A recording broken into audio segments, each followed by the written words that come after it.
Castelo forte é o nosso Deus, espada e bom escudo.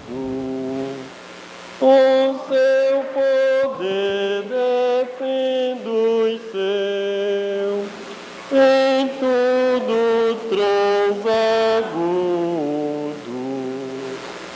Com fúria pertinaz, perseguem Satanás, com artimanhas tais, que astúcias tão cruéis, que igual não há na terra. A nossa força é nada faz, estamos impedidos. Mas nosso Deus socorro traz, e somos protegidos.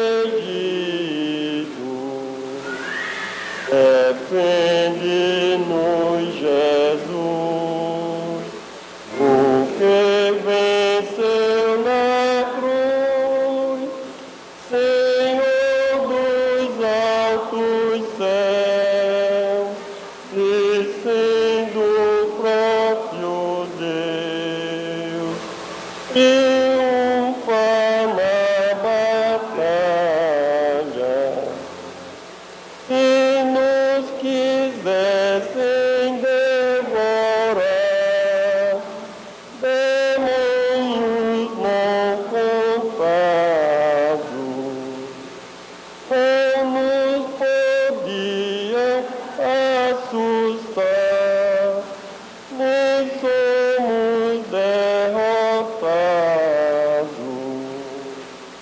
O grande acusador dos servos do Senhor, já condenado está, vencido cairá, por uma só palavra. E que a palavra ficará, sabemos com certeza, e nada nos assustará, com Cristo por defesa. Se temos de perder os filhos de mulher, embora a vida vá, Jesus por nós está, e dá-nos a seu reino. Esta montanha sobre a relva, nosso chão, comunhão, vinho e pão. Encontrar em Cristo bom tesouro, meus amigos e irmãos, todos juntos em adoração, alegria enche toda a casa, aleluia, glória a Deus, comunhão, vinho e pão. Ó quão bom e agradável ter amigos e irmãos, comunhão, vinho e pão. Como o orvalho desce da montanha sobre a relva, nosso chão, comunhão, vinho e pão. Encontrar em Cristo bom tesouro, meus amigos e irmãos.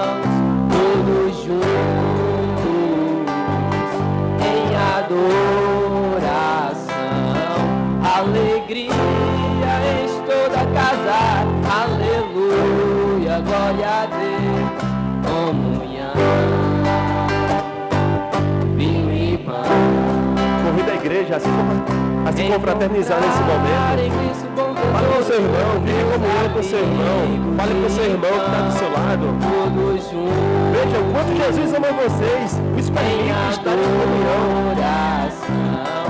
Alegria enche toda a casa.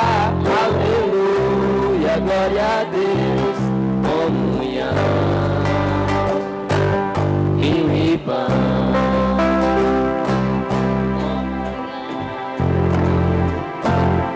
Alegria enche toda a casa, aleluia, glória a Deus, comunhão, vinho e pão, ó pão bom e agradável, ter amigos e irmãos, comunhão, vinho e pão, como o orvalho desta montanha sobre a relva, nosso chão, comunhão, vinho e pão. Encontrar a Cristo bom tesouro, meus amigos e irmãos, todos juntos em adoração, alegria enche toda a casa, aleluia, glória a Deus, comunhão, vinho e pão, comunhão, vinho e pão.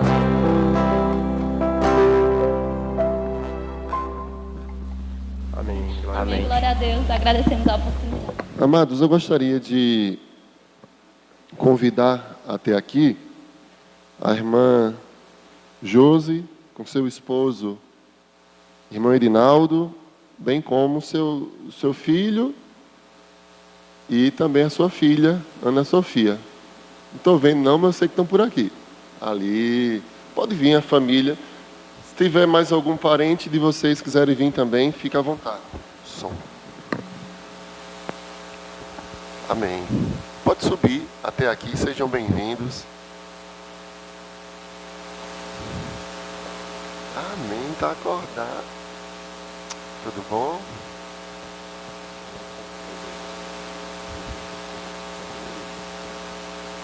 Amém. Queridos, a Igreja Batista, nós não temos a prática de batizar infantes, ou seja, batizar crianças. Nós entendemos que em lugar algum nas Escrituras Sagradas você percebe isso, batizando crianças, em lugar algum. Entendemos que o batismo é uma das ordenanças do Senhor, assim como a ceia do Senhor.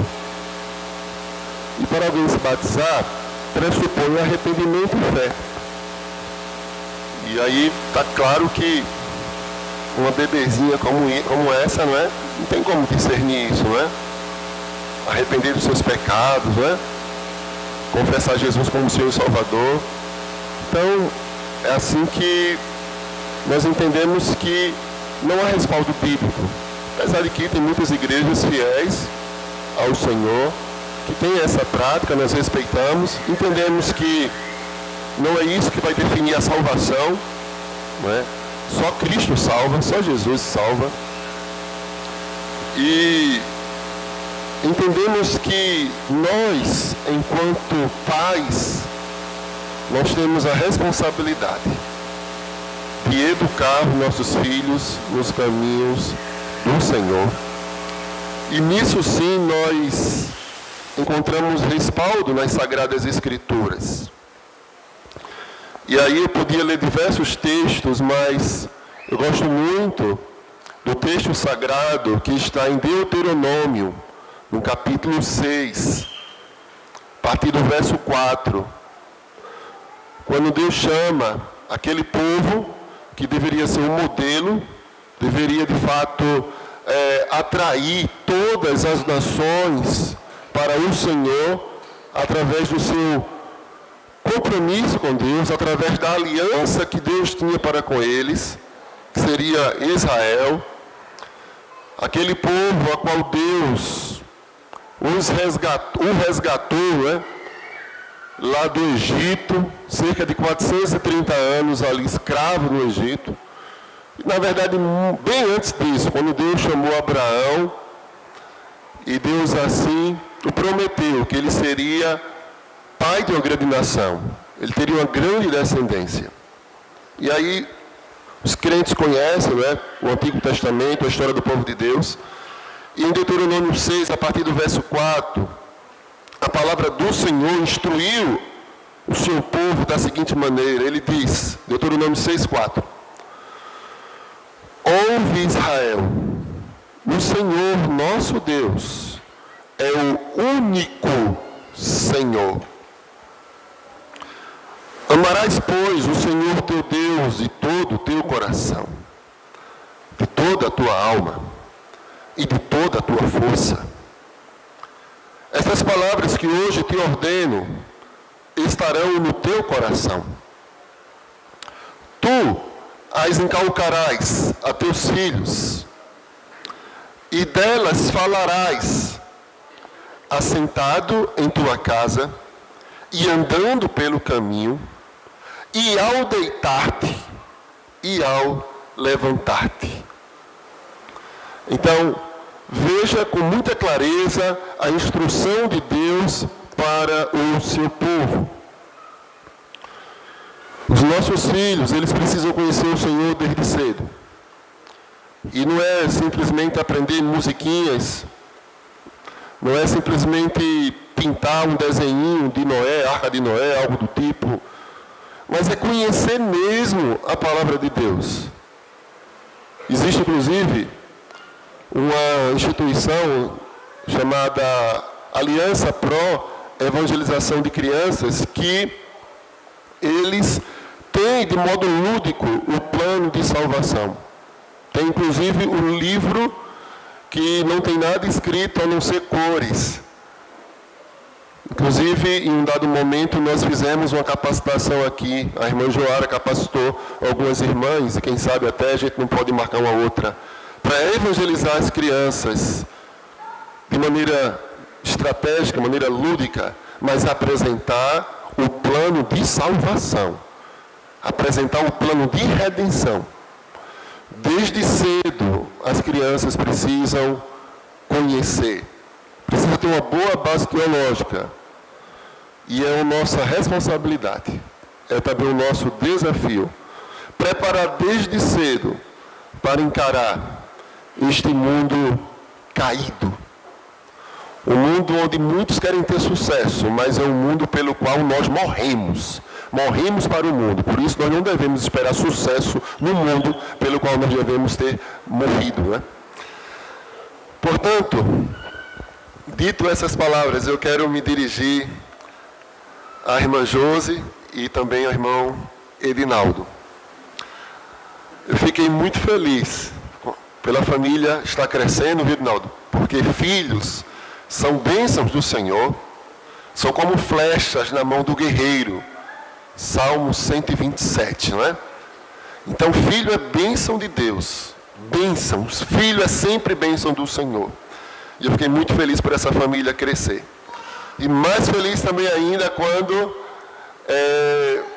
Josi falou comigo, disse, pastor, quero apresentar a Ana Sofia ao Senhor. Então é motivo de alegria, porque ela está dizendo que essa criança é de Deus, é do Senhor. Ela consagra essa criança ao Senhor. Ela apresenta essa criança ao Senhor. Mas eu também quero dizer para os presentes, e também para... Nós temos a responsabilidade também, não só de apresentar nossos filhos a Deus, mas de apresentar Deus aos nossos filhos. É o nosso dever enquanto pais. E essa também é a minha oração e a oração da igreja pela vida de vocês. Portanto, dito isto, eu gostaria de... Eu vou tentar, né? Pegar a bebezinha, a Ana Sofia nos braços, não sei se ela vai querer. Eu gostaria de convidar a igreja a se colocar em pé. Nós vamos fazer uma oração por essa família. Eu queria que numa atitude de compromisso, de interceder por essa família, que aqueles que puderem, naturalmente, né? Deus sabe todas as coisas, mas puderem, possam estender as mãos para esta família. Peço vocês também aqui, estendam as mãos para essa família, e nós vamos orar, interceder, tanto por essa princesinha linda, Ana Sofia, como também por toda essa família, né? O Edinaldo, a Josi, o Pedrinho, né? E a Ana Sofia. Tem nada não.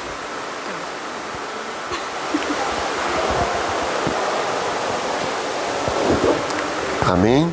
Vamos orar? Pai, nós te louvamos, Senhor Deus, pelo teu amor, por tua graça, ó Pai. Muito obrigado.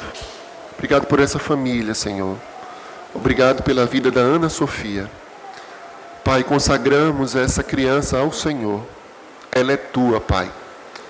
Jamais o mal terá domínio sobre a sua vida. Jamais ela irá se afastar dos teus caminhos, nem para a direita, nem para a esquerda, Senhor. Essa criança é tua, Pai. Que a tua mão seja para com ela. Eu também intercedo pelos seus pais. Intercedo pelo seu irmão. Pedrinho, a qual eu fui dado ao Senhor. Continua abençoando ele, que ele cresça nos teus caminhos. E abençoa o Edinaldo. Dá sabedoria para ele, enquanto sacerdote do seu lar, enquanto esposo, enquanto pai. Que a tua mão seja para com ele, ó Pai. Que ele, ó Deus, seja o tempo todo em comunhão para com o Senhor. Dá-lhe sabedoria, o guarda, o protege, o livra de todo o mal. O mesmo, ó Deus, para a auxiliadora, a irmã Josi. Que a tua mão seja para com ela. Dá sabedoria, Senhor Deus, para que ela te honre, honre seu esposo, sua família. Que ela continue sendo essa mulher de oração, essa mulher de fé, dedicada ao Senhor e à sua família. Ó Deus, eu te louvo por essa família, ó Pai. Ó Deus, talvez haja motivos de oração muito íntimo do Edinaldo, da Josi. Colocamos diante do Senhor, porque o Senhor sabe de todas as coisas. E mais uma vez, Pai, muito obrigado. Muito obrigado por esse bebê. Muito obrigado pelo Pedrinho. Muito obrigado por essa família. O Senhor é bom. O Senhor é muito bom, gracioso e misericordioso. Assim nós oramos. Apresentamos ao Senhor, consagramos ao Senhor a Ana Sofia, no nome de Jesus. Amém. Portanto, igreja, está aqui mais uma batistinha, a Ana Sofia, para a glória de Deus. Deus abençoe. Irmãos, o tema de hoje, que nós estamos trabalhando durante esse mês, é resgatando a nossa identidade. O texto base se encontra em Romanos, capítulo 8, a partir do verso 28. Romanos, capítulo 8, versículo 28. A resposta sincera para a pergunta quem sou eu irá definir de fato as nossas características, irá definir de fato a maneira como nós enxergamos o mundo, irá definir a nossa cosmovisão, se ela é cristã ou não, irá definir a nossa forma de viver. Quando nós pensamos sobre identidade, quando nós pensamos sobre quem nós somos, a resposta sincera irá falar muito sobre as nossas ações. Se queremos saber sobre nossas ações, nós precisamos analisar a resposta do nosso coração a essa pergunta. Então, meus irmãos, nós não podemos falar de identidade sem nós falarmos sobre imagem, principalmente nessa era digital a qual nós vivemos, onde a identidade visual de uma empresa é conhecida pela sua imagem, pelo seu logotipo. Não podemos falar de identidade sem falarmos sobre imagem, porque na era que nós vivemos digital, do Twitter, do Instagram, do Facebook, do WhatsApp, a nossa identidade digital, todos nós temos uma identidade digital, temos a nossa identidade que nós tiramos, mas também temos aquela identidade digital, que é aquilo que as pessoas reconhecem por aquilo que nós postamos, ou aquilo que nós compartilhamos, ou até mesmo aquilo que nós seguimos. Então, quando nós falamos sobre identidade digital, é tão somente a nossa imagem que é postada ali no Instagram. Certamente nós iremos conhecer um pouco sobre determinada pessoa pelas imagens que ela, então assim, posta em seu Instagram. Então a imagem que nós passamos para as pessoas, amados irmãos, a imagem que nós projetamos em nossas redes sociais, ou até mesmo o nosso estilo de nos vestirmos e de vivermos, isso vai nos trazer a nossa identificação. As pessoas irão nos identificar por causa disso. Mas a imagem, quando nós falamos de imagem, na verdade ela vai muito mais além do que um rótulo, do que uma foto ou do que uma simples postagem, ela vai muito mais além. Porque quando nós falamos, amados irmãos, de imagem, que vai muito mais além de um rótulo, todos nós aqui temos um rótulo. Nosso rótulo é que nós somos cristãos. Por que as pessoas pensam isso? Por que as pessoas pensam ou afirmam que nós somos cristãos? Muitas das vezes é por a maneira de nós nos vestirmos, muitas das vezes é porque nós temos algum determinado cargo na igreja. É muito fácil uma pessoa dizer que eu sou cristão porque eu estou pregando ou porque eu tenho cargo na igreja. É muito fácil uma pessoa dizer que eu sou cristão porque eu louvo ou porque eu dirijo o culto ou pela maneira que eu me visto. É muito fácil, então as pessoas elas rotulam por isso aí. Só que quando nós falamos de identidade cristã, de imagem cristã, ela vai muito mais além do que um simples rótulo. Ela vai muito mais além do que nós nos vestirmos como cristãos, vai muito mais além do que nós nos parecermos como cristãos. Até foi isso que o pregador pastor Júnior trouxe no primeiro domingo, falando sobre identidade. Mas a imagem, ela vai desde lá do começo das Sagradas Escrituras em Gênesis, enquanto ainda não existia fotografia, nada do tipo. A imagem, ela vai desde lá do tempo de Gênesis, onde nós vimos a história, amados irmãos, da criação do mundo. E, bom, na verdade, hoje à noite eu não queria trazer uma história, nenhuma mitologia grega, né? Apesar de gostar muito de algumas mitologias gregas para fazermos algumas análises sobre o que diz as Sagradas Escrituras, mas a história que eu queria trazer hoje para que nós pudéssemos meditar é uma história de fato verídica. É uma história que se encontra lá no livro de Gênesis capítulo 1. É a história do Deus Trino, que estava habitando no lugar em que nós chamamos de eternidade. É um lugar onde ele não estava preso ao espaço, não está preso ao espaço, nem preso ao tempo que nós chamamos tempo cronos, ou seja, o nosso tempo, as nossas 24 horas que nós temos. Ele estava em um lugar, amados irmãos, que não estava preso ao espaço, nem ao tempo, nem preso a todas essas situações que nós vemos por causa do pecado.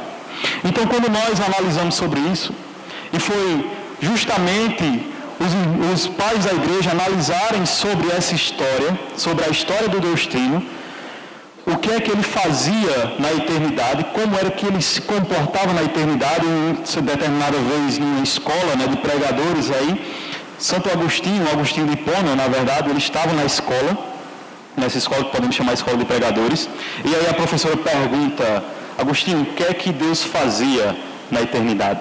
Então Agostinho, ele fala o que está até escrito em Confissões, ele diz, olha, Deus na eternidade ele amava. Então Agostinho ele fala, olha, antes de se criar o mundo, antes de criar o ser humano, antes de se criar os animais, quando Deus estava na eternidade, ele não estava vivendo em uma monotonia que nós podemos chamar, ele não estava vivendo em um tédio e disse, eu vou agora criar o ser humano para que assim eu possa me divertir. Não, de maneira nenhuma. Deus na eternidade, ele amava. Porque Deus ele não tem amor, ele na verdade é amor, a sua essência é feita de amor. Então o Deus Trino estava lá, amando o Deus Filho amava o Deus Espírito Santo, o Deus Espírito Santo amava o Deus Pai. E todos ali estavam amando um ao outro. Mas justamente por Deus ele ser amor, ele resolve então compartilhar o seu amor com outros seres. Então é aí onde Deus resolve criar o mundo. É aí nós começamos a nossa história. Deus ele cria o mundo em 7 dias e depois ele cria então o ser humano e coloca o ser humano. Ele diz o seguinte, junto com a Santíssima Trindade. Ele diz, olha, façamos o homem a nossa imagem e a nossa semelhança. Isso foi o que Deus ele pensou na eternidade. Nós compartilhamos amor uns com os outros, mas nós podemos compartilhar amor agora com um ser, que será a nossa imagem e será a nossa semelhança. Aqui estão duas palavras que são sinônimos, imagem e semelhança. Mas o que é que significa essa imagem aqui que Deus fala? Não é o mesmo que vem à nossa mente quando nós pensamos na palavra e imaginamos foto no Instagram. O significado ele é muito mais profundo do que isso. É o que nós chamamos de imago Dei. Ou seja, a imagem de Deus. Então, para entendermos melhor sobre o que é imago Dei, sobre o que é a imagem de Deus, sobre o porquê que Deus criou o mundo, após ter criado os animais e após ter criado os seres vivos, nós precisamos agora, amados irmãos, saltarmos um pouquinho na história e irmos para Roma. Quando nós chegamos em Roma, amados irmãos, nós vemos que toda a civilização romana, em várias partes da cidade, tinha ali estátuas de César. E além de ter estátuas de César, tinha ainda na moeda, não é isso, pastor Fernando, a esfinge de César ali na moeda. É tanto que certa feita, pessoas chegam até Jesus e dizem, olha, nós devemos pagar impostos ou não?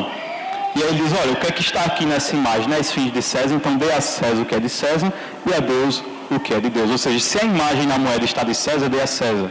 Mas você que é a imagem de Deus, nós que somos a imagem de Deus, devemos dar a Deus o que é de Deus, ou seja, a nossa vida. Mas quando nós vamos para a civilização romana, nós entendemos que César coloca várias estátuas ali, mas o porquê que ele coloca?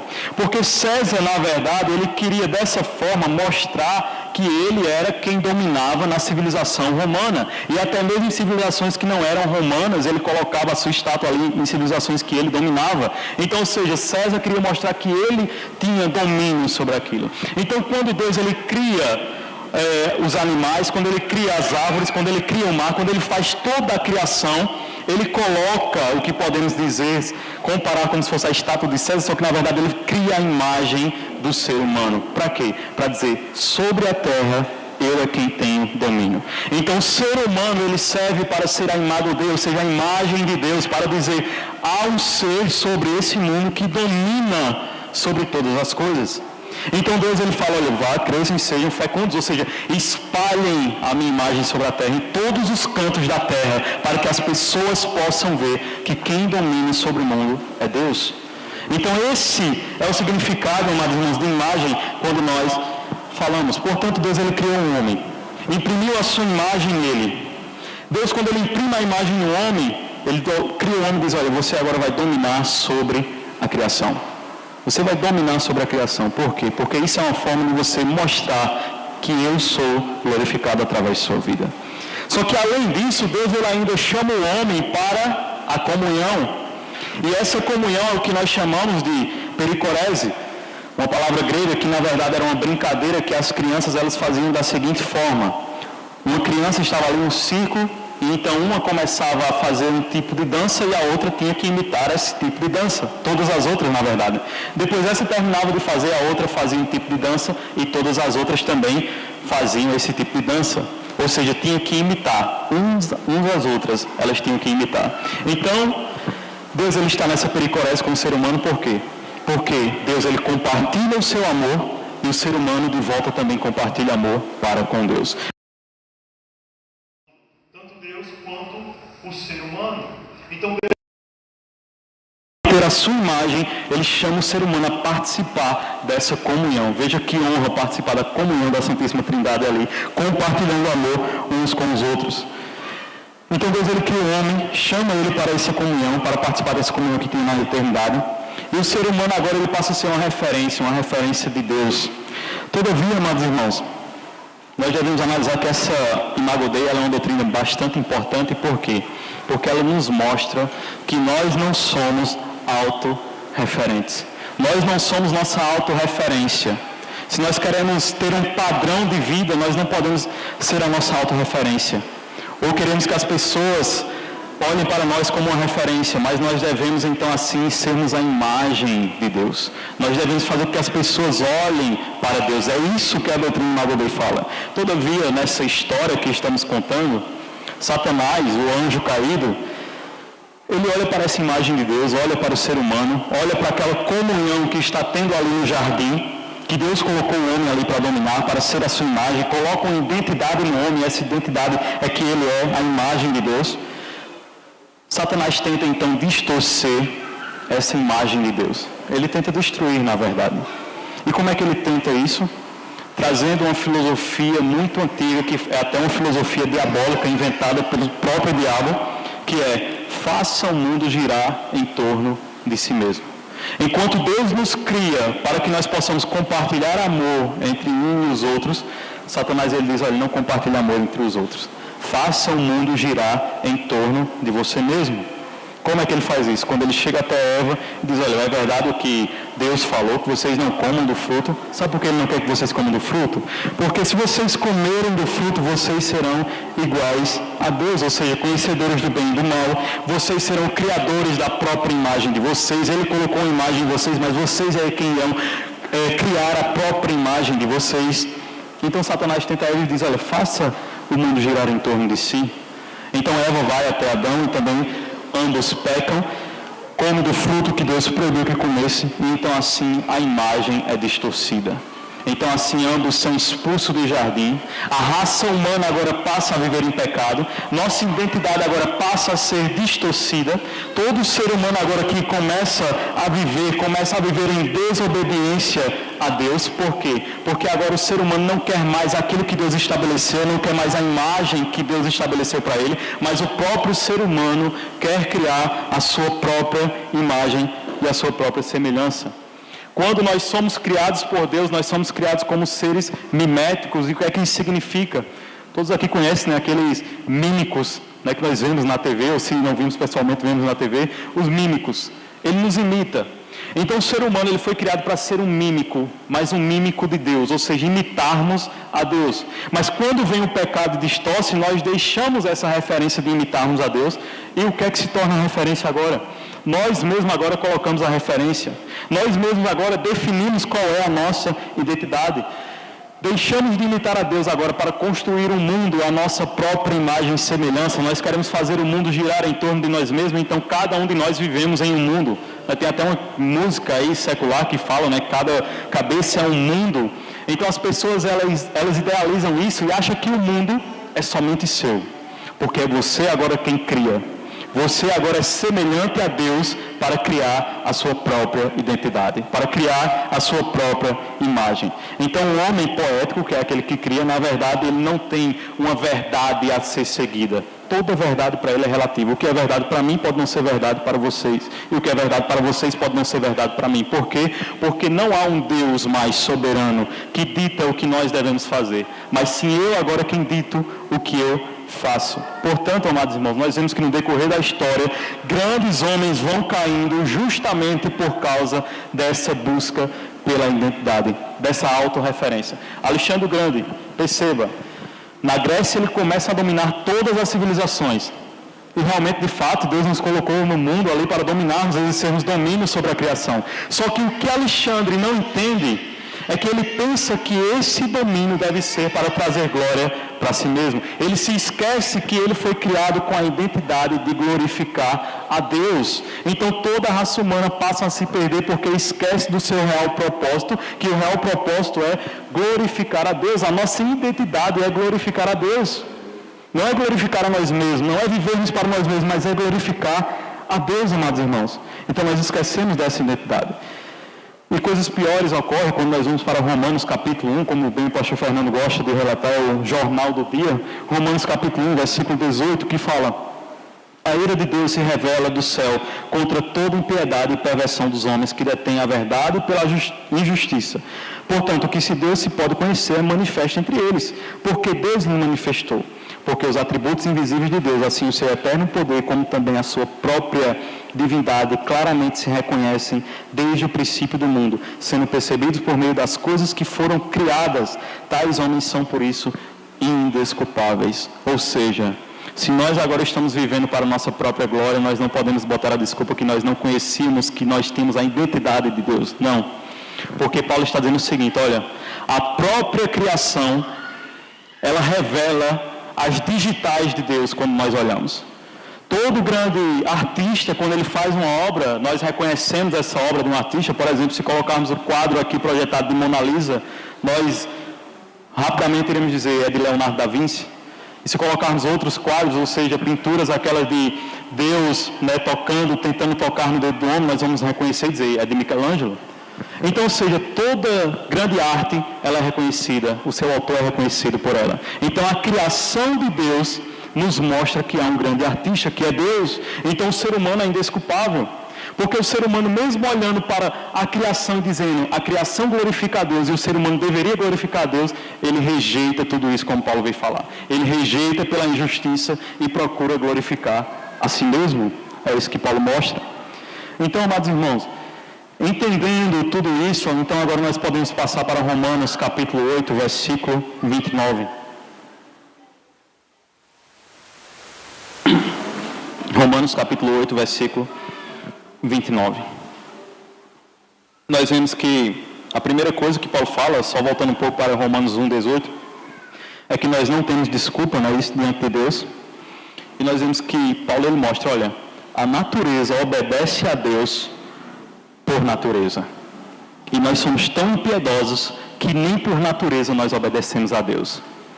O profeta Jonas, quando foi chamado para pregar na cidade de Nínive, Deus diz, olha, vai para Nínive, prega o arrependimento. Jonas pega navio totalmente contrário. Jonas poderia permanecer no lugar que ele estava, só que ele queria fugir da vontade de Deus. Então o que é que ele faz? Pega um navio para Tarsis. Jonas desobedece a Deus. Só que aí Deus chega até o vento, pede para que o vento comece a se agitar, pede para que o mar se agite também, e o vento e o mar faz isso por natureza. Obedece, perceba a diferença. Jonas não obedece, e a natureza sim obedece. Então perceba, Deus até manda que um peixe vá lá e engula Jonas. Para quê? Para que pudesse ali, quando ele fosse lançado no mar, pudesse engolir e cuspir na cidade de Nínive. E o peixe, o grande peixe, obedece, mas Jonas não obedece. Quem dera nós pudéssemos obedecer a Deus semelhante à criação. Quem dera nós pudéssemos obedecer a Deus por natureza.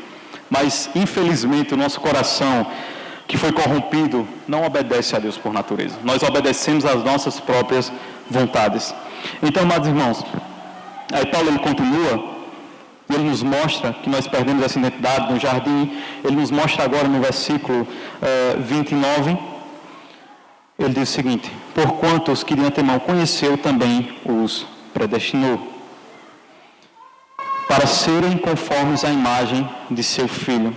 Então, quando nós vimos aqui o verso 29, nós vemos que Paulo ele fala, olha, nós fomos criados à imagem de Deus.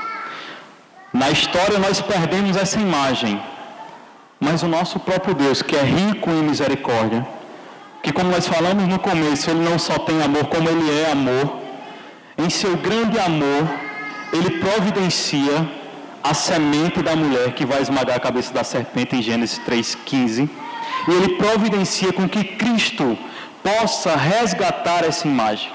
Então a nossa imagem não foi completamente perdida, a nossa imagem não foi completamente destruída, não foi completamente distorcida, mas agora nós temos uma esperança de restaurarmos e resgatarmos a nossa identidade, que é através de Cristo Jesus. Então Paulo ele fala, olha, aos que predestinou a serem conforme a imagem de Deus, ou seja, nós temos um propósito, nós fomos predestinados com um propósito, e nós fomos predestinados com um propósito de voltarmos a sermos seres imitadores, mas imitarmos a quem? Imitarmos a Cristo.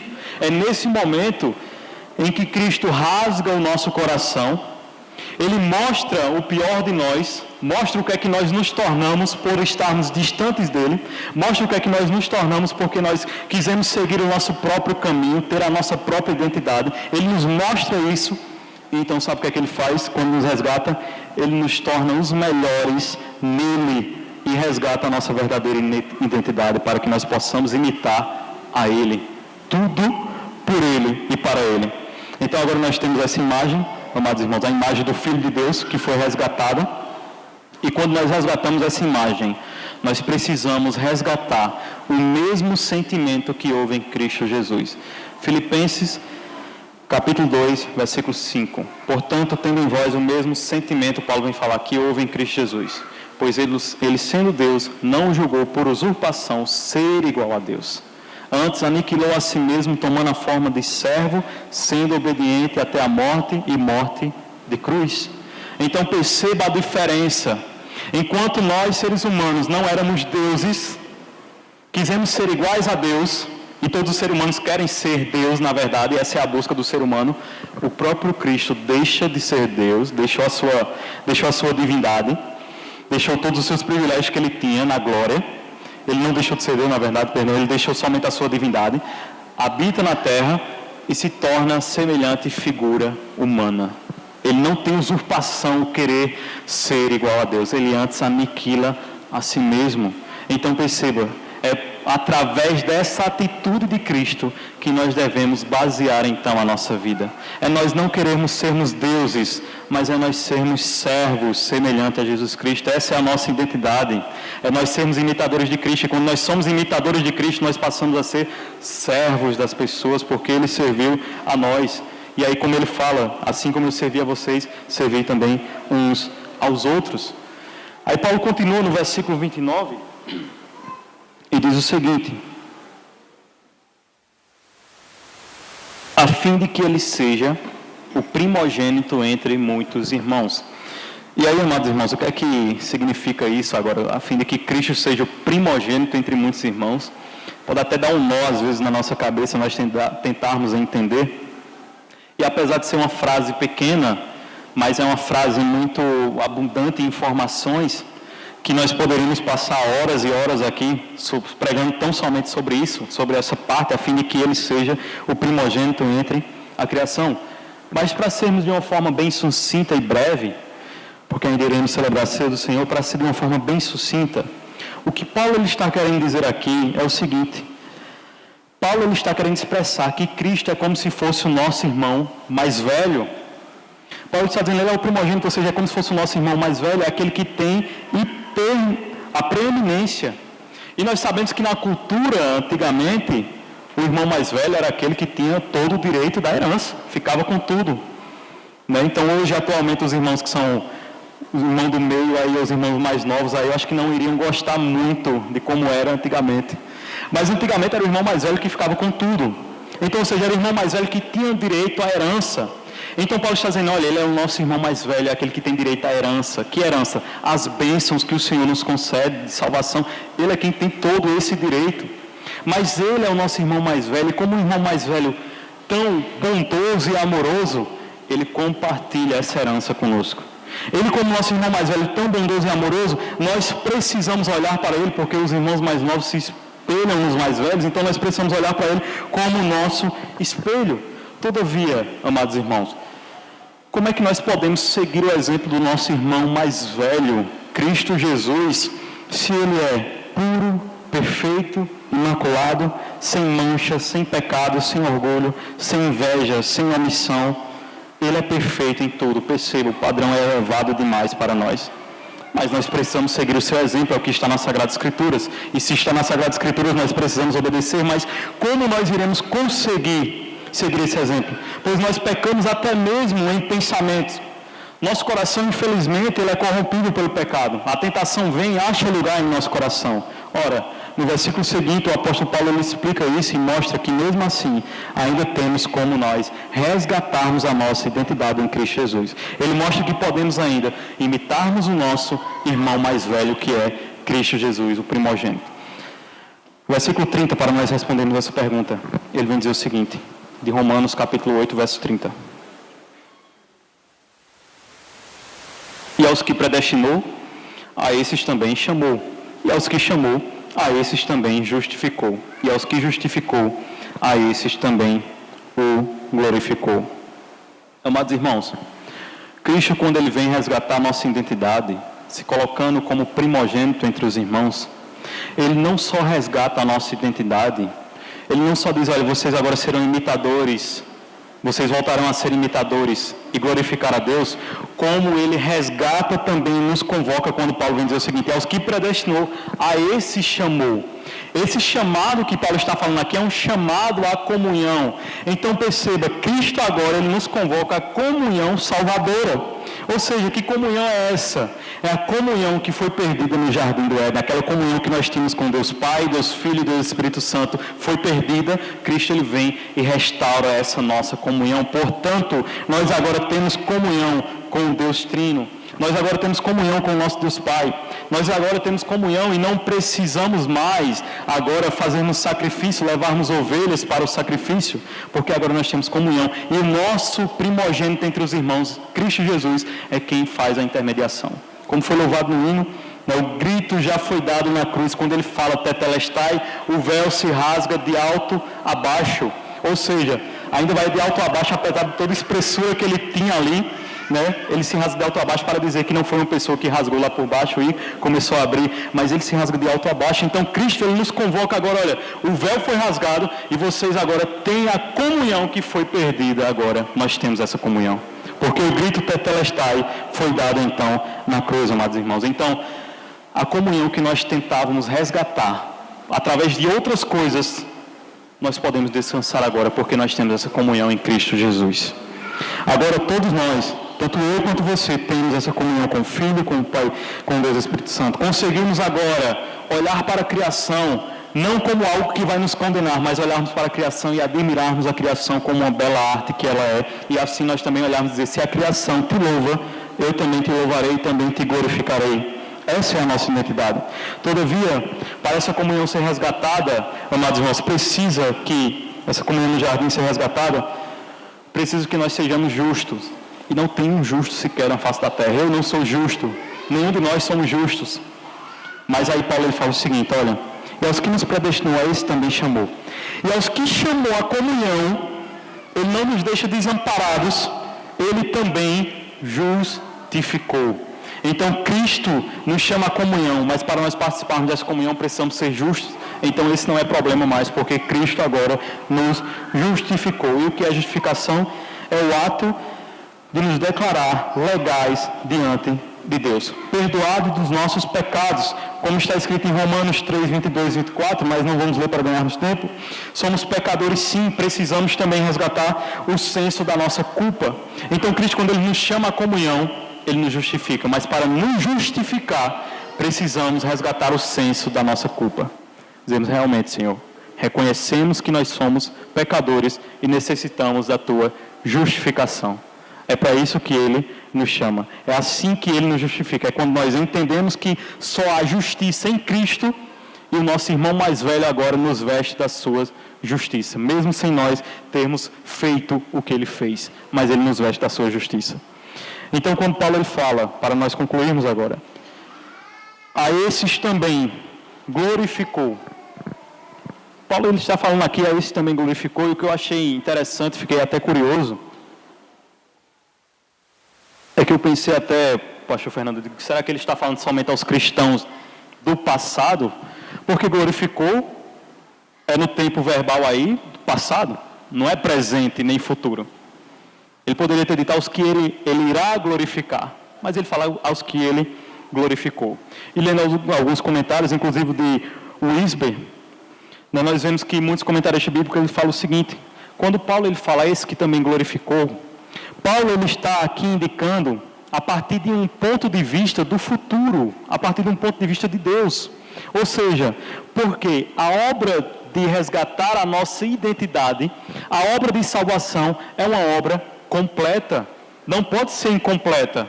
Nós não somos salvos até hoje e amanhã nós não seremos mais salvos, não seremos glorificados. Não, Deus que nos salvou, Ele que nos chamou, Ele que resgatou a nossa identidade, Ele é poderoso o suficiente para nos levar até aquele grande dia, sem mancha, diante da sua glória.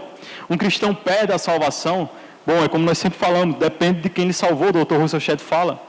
Porque perceba que nessa doutrina toda aqui de resgatar a identidade, perceba que nós não tivemos contribuição nenhuma, a não ser com o nosso pecado e a nossa desobediência. Nós não tivemos contribuição nenhuma. Portanto, tudo foi feito através de Cristo. E é por Cristo que nós somos salvos, e é Cristo quem nos salvou. Então, se Cristo nos salvou, Ele é poderoso o suficiente para nos guardar de cair e nos apresentar sem mancha diante da sua glória. É semelhante ao filme Senhor dos Anéis, acredito que eu já falei sobre isso aqui. E temos um personagem, para sermos bem breves, chamado Frodo.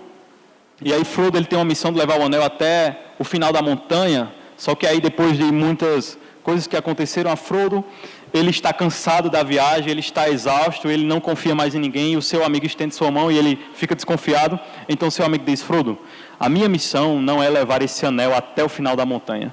Essa é sua missão. Essa missão é pesada demais para mim, mas a minha missão compete em carregar você até o final da montanha. Então aquele amigo de Frodo carrega ele em suas costas até o final da montanha. Então o que é que isso significa? Significa que a doutrina da glorificação é que Cristo que nos salvou, Ele é poderoso o suficiente para nos levar até o final da montanha, até o final dessa jornada. Portanto, amados irmãos, diante de tudo isso que nós vimos, que a partir de hoje que nós possamos ter a nossa identidade resgatados como filhos de Deus. Não é um rótulo que vai nos definir, não é o que nós fazemos na igreja que vai nos definir. Não é até mesmo nossos erros que irá nos definir. Mas o que nos define é que nós somos filhos de Deus. Precisamos da sua graça em tudo em nossas vidas. Portanto, que nós possamos obedecê-lo agora por graça. Se lembra que eu falei que a natureza ela obedece por graça? Perdão, ela obedece por natureza. Nós não obedecemos por natureza, mas nós temos o privilégio de obedecermos a Deus por graça, pelo seu sacrifício na cruz de Calvário. É o que vai nos capacitar a obedecermos a Deus e assim glorificarmos a Deus com a nossa identidade de filhos de Deus. Portanto, que nós possamos ter em mente todo o sacrifício de Cristo que foi feito na cruz por causa dos nossos pecados. Portanto, que essa ordenança divina que nós iremos celebrar agora, daqui a pouco também, que é a ceia do Senhor, que nós possamos meditar sobre isso. Que não venha ser só um momento qualquer, mas que nós possamos meditar no sacrifício que foi feito para que nós pudéssemos ter a nossa identidade resgatada. O pão, o trigo que foi moído, ou seja, o corpo de Deus ultrapassado ali na cruz, transpassado ali na cruz. E o sangue, que é o vinho, o sangue que foi vertido até a última gota, para nos tornar puros e filhos de Deus, à sua imagem. Amém? Que Deus em Cristo nos abençoe e aplique a sua palavra em nossos corações. Passo para o dirigente. Amém. Ótima palavra, né? Que assim o irmão Augusto Alves já trouxe, né? Que a gente absorva, né? E põe em prática, que a gente descubra e retorne a nossa verdadeira identidade, né? Irmão, prosseguindo assim o culto, passo agora para o pastor, que irá dirigir a ceia do Senhor. Pastor.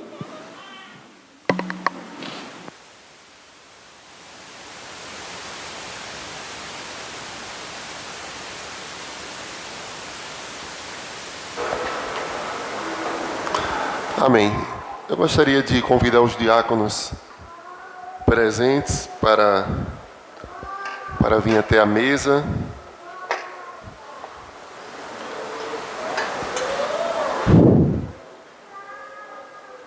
E estaremos dando continuidade, celebrando assim a ceia do Senhor. Então, na ceia do Senhor é um memorial, é uma ordenança do Senhor Jesus, quando Ele estava ali com os discípulos, quando estava celebrando ali aquela Páscoa, e de uma maneira muito simbólica, né? Porque na Páscoa tinha que ter um cordeiro, a qual Deus assim instituiu, para sempre lembrar da salvação, do resgate que Deus executou sobre o seu povo. O povo estava lá no Egito, escravizado, trabalhando todos os dias, com direito apenas a pão e água, no trabalho escravo. E Deus assim levantou aquele a qual nós dizemos que é um tipo de Cristo, o libertador, Moisés. E teve várias pragas, qual Deus exerceu juízo sobre os egípcios, e sempre protegendo o seu povo. E na 10ª praga, Deus assim, Ele institui claramente ali a Páscoa, instruiu como eles deveriam celebrar a Páscoa, pronto para a viagem, né? Prontinho, tudo pronto. E deveria comer, ali deveria ter um cordeiro, ervas amargas, conforme nós até já estudamos aqui, não é, na Páscoa, pão sem fermento, enfim. E ali o sangue daquele animal que foi imolado ao celebrar a Páscoa, ele era passado nos umbrais das portas. E quando deu o anjo da morte, né, iria passar para matar todos os primogênitos do Egito. E aí quando via aquele sangue, ele passava sobre. Por isso que Páscoa significa passagem, né? Porque o anjo da morte vinha, e essa casa não, que tem um sangue do cordeiro, né? Então, ele pulava. Então, Cristo é aquele que nos liberta, né, da escravidão do pecado. E isso deve nos trazer implicações. A ceia não pode ser só um ritual. Por isso que, muitas vezes, a gente não celebra por exemplo, todos os meses, se bem que ultimamente estamos celebrando assim, né? Mas não é todos os dias. Se bem que também não acho errado celebrar todas as vezes, não é? Eu tenho um amigo, um pastor, que todo domingo é celebrado a ceia do Senhor na igreja dele, uma igreja batista, inclusive. Todo domingo é celebrado, mas, como diz lá no nosso manual do obreiro, né, da igreja do obreiro, da igreja batista, ele diz que temos que ter cuidado para não cair no piloto automático. Cuidado para a gente não se acostumar com o sagrado, né? Como aconteceu com a igreja de Éfeso, como está lá em Apocalipse capítulo 2, a qual eles deixaram o primeiro amor. Estava fazendo as coisas por fazer, de qualquer jeito. Então temos que ter essa cautela, esse cuidado, né? Tudo que nós fazemos é para Deus, é para o Senhor. Portanto, deve ser o melhor. O nosso compromisso é para com o Senhor. O compromisso do pastor, antes de tudo, é com o Senhor, do dirigente, não é? Dos diáconos, das irmãs, do Fortalecidas em Cristo. O compromisso, antes de tudo, é com Deus, é com o Senhor. Os alunos, cada crente, o compromisso, antes de tudo, é com o Senhor, com Jesus Cristo, que Ele se entregou, derramou totalmente o seu sangue por nós, né? Foi humilhado, deixaram Ele nu, foi torturado, né? Apanhou, chicote, ficavam os ossos à mostra. Isso não é exagero, se você for estudar, foi isso que aconteceu. Ficou nu, uma humilhação terrível. E detalhe, quem era Jesus? Era um homem bom, um mártir? Não! Jesus é aquele que criou o mundo. Ele sempre existiu, um ser não criado. Ele é Deus, mas que deixou a sua glória, não é? Ou seja, ao se fazer carne. E aí ficou sendo essa natureza hipostática, 100% Deus, 100% homem. Inclusive, vamos sim vê-lo enquanto homem. 100% Deus e 100% homem também um dia. Portanto, querido, esse momento é de reflexão. Então, nós temos o pão, que simboliza justamente assim o seu corpo, né, que foi transpassado inclusive por uma lança, que foi moído por nossas transgressões, né, como diz a palavra do Senhor, o profeta Isaías. E também temos o vinho, que simboliza o seu sangue, que foi derramado por nós. Então, amados irmãos, que não seja hoje tão somente mais uma ceia do Senhor, mas que possamos refletir acerca de quem é o Senhor, que nos resgatou, que nos tirou das trevas, que nos libertou do pecado, que nos deu esperança, sentido para viver. Só há esperança em Jesus. Se alguém, por algum momento, tirar os olhos de Jesus, vai entrar em um desespero total. Porque neste mundo não há esperança. Neste mundo, em homens, não há um salvador, não há um herói, não há um super-homem como nós idealizamos, não é? E nós conhecemos. Não há os super-heróis, não há. Só há esperança em Jesus Cristo. Em que eu, você, em quem nós estamos depositando a nossa esperança. E como é que nós devemos celebrar então a ceia do Senhor? O apóstolo Paulo, ele recebeu instruções quanto à celebração da ceia do Senhor. E em 1 Coríntios 11, a partir do verso 23, ele diz: porque eu recebi do Senhor o que também vos entreguei, que o Senhor Jesus, na noite em que foi traído, tomou o pão e, tendo dado graças, o partiu e disse: isto é o meu corpo que é dado por vós, fazei isto em memória de mim. Por semelhante modo, depois de haver ceado, tomou também o cálice, dizendo: este cálice é a nova aliança no meu sangue. Fazei isso todas as vezes que o beberdes, em memória de mim. Porque todas as vezes que comeres este pão e beberdes o cálice, anunciais a morte do Senhor, até que ele venha. Por isso, aquele que comer o pão ou beber o cálice do Senhor indignamente, será réu do corpo e do sangue do Senhor. Examine-se, pois, o homem a si mesmo, e assim coma do pão e beba do cálice. Pois quem come e bebe sem discernir o corpo, come e bebe juízo para si. Eis a razão, porque há entre vós muitos fracos e doentes, e não poucos que dormem. Então, o apóstolo Paulo, ele instrui a igreja de Deus em Corinto, E o apóstolo Paulo, ele foi muito claro para dizer que na igreja de Deus em Coríntio, tinha pessoas que Deus disciplinou com doenças e tinha pessoas que Deus disciplinou fulminando, com a morte, né? E Deus é o dono da vida, Ele tem direito de chamar quem Ele quer, como Ele quiser, pelos motivos que Ele quiser, porque Ele é Deus. E não cabe a gente ficar pensando, mas por quê? Não é tão bom, tão boa? Deus, Ele é o Senhor da vida, Ele nos criou. O homem, ele não é um fim em si mesmo, o homem é um meio pelo qual o seu Criador, o seu Senhor deve ser glorificado.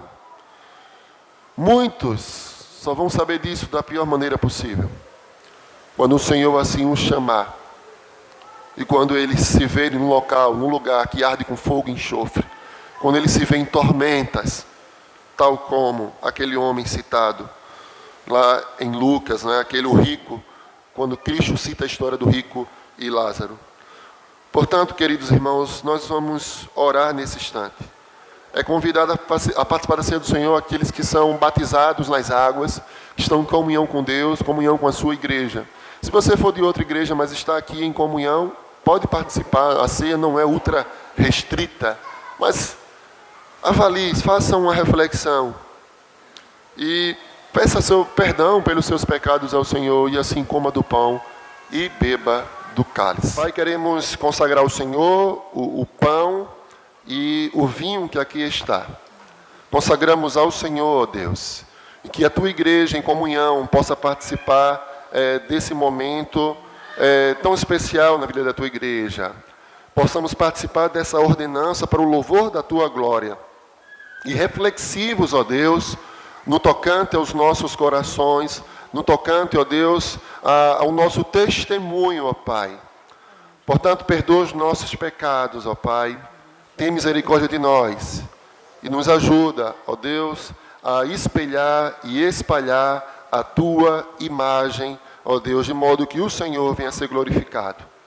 Deste modo nós oramos, no nome de Jesus. Amém.